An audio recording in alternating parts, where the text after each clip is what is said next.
février 1990. L'ouragan Viviane frappe la Suisse. Il met au sol près de 5 millions de mètres cubes de bois. Le Valais fait partie des régions les plus durement touchées. La tempête y abat 590 000 mètres cubes, soit autant que tous les bûcherons du canton en 5 ans. Traumatisé, le pays ne songe qu'à une chose, extraire au plus vite les bois couchés. Chacun y travaille de son côté, sans concertation. Rien qu'en Valais, 103 millions de francs sont investis dans les travaux de nettoyage. En Europe, le marché du bois s'effondre. Après la crise, Viviane et ses conséquences font l'objet d'études et de recommandations à tous les niveaux. Lorsque Lothar survient en 1999, il balaye 12 millions de mètres cubes de bois, dont 65 000 en Valais. Pour le canton, le bilan est moins lourd qu'en 1990. Les propriétaires, soutenus par les cantons, libèrent les axes de communication, puis sécurisent les forêts de détente périurbaine. Les exploitations sont ensuite planifiées en tenant compte du marché, de la valeur des bois, des disponibilités des équipes forestières spécialisées, des machines et des risques d'épidémie de bostryche.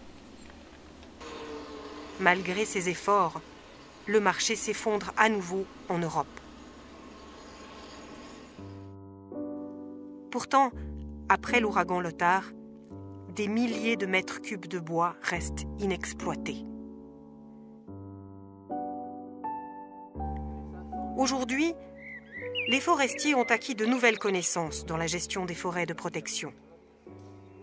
Les observations réalisées ont montré qu'à son rythme, avec ou sans intervention, la forêt reprend ses droits. Du chaos apparent naît une biodiversité qui rend les forêts plus résistantes aux attaques des maladies, des insectes et des caprices de la météo. Une intervention massive après un ouragan ne se justifie donc que si la fonction de protection que remplit la forêt auprès de la population n'est plus garantie. Au cours de son existence, un massif forestier affrontera des ouragans plusieurs fois. En structurant la forêt avec des essences indigènes et en anticipant la régénération naturelle en sous-bois, le forestier va donc lui permettre de mieux réagir après la tempête. En cas d'ouragan, le marché du bois est difficilement contrôlable. Les travaux doivent donc s'étendre sur plusieurs années. Matières premières indigènes renouvelables et combustible neutre pour l'environnement du point de vue du CO2, le bois retrouve aujourd'hui tout son attrait.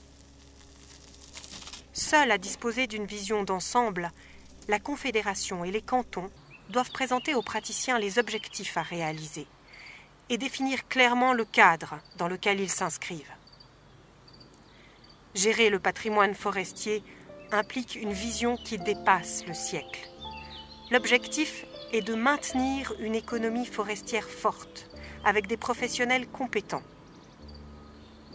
Pour cela, notre société doit revaloriser les produits forestiers.